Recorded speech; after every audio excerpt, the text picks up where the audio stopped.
Today we're testing if the minimum of 8GB is enough anymore. I tested 8, 16 and 32GB across Cyberpunk, Space Marine 2 and Arc Raiders with the same system settings. So let's get into it. DDR4 RAM is used in all tests. Speed and timings above for the game settings used. I will put full system spec in the description below.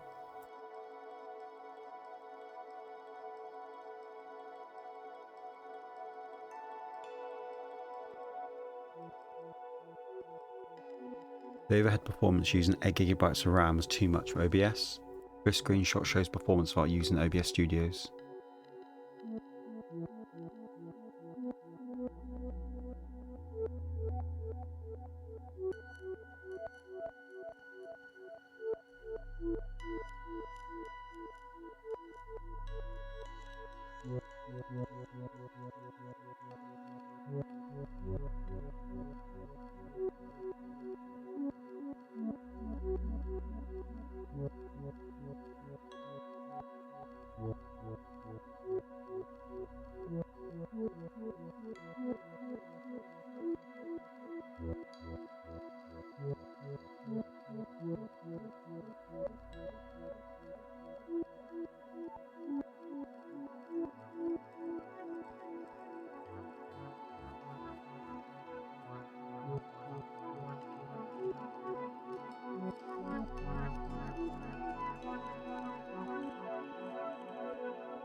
Unfortunately, I had to stop using 8GB of RAM when recording.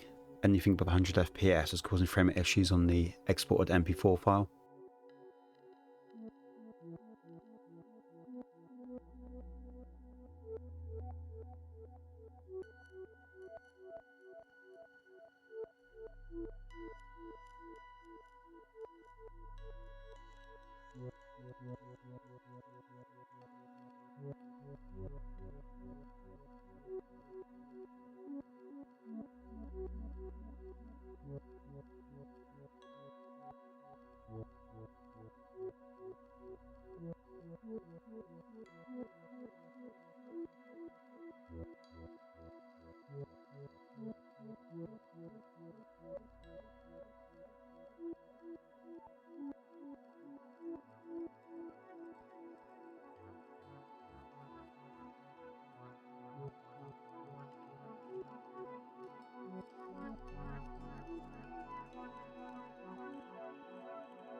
Cyberpunk is an older game now, but it still shows some improvement going from 8GB to 16GB of RAM. Going from 16 to 32GB in Cyberpunk still showing a little bit of improvement. Space Marine 2 being a more modern game, it shows more promising results, going from 8GB to 16GB of RAM. Going from 16 to 32GB had minimal improvement. Upgrade has also shown performance improvements, going from 8 to 16 to 32GB of RAM, but it felt like it was held back with OBS doing the recording. Eventually though, for future videos I'll be using a capture card. There are still noticeable improvements for increasing your RAM, but once you reach 32GB, the game starts to level off most games I tested. If you're using a DDR4 system, 16GB is still perfectly fine. However, if you're on 8GB of RAM and play modern games regularly, upgrading to 16GB is a good idea. Regardless of your RAM, it's also worth limiting your FPS using RTSS for a smoother experience. If you enjoyed the content, feel free to like and subscribe, and drop any future benchmark suggestions in the comments. Thanks for watching.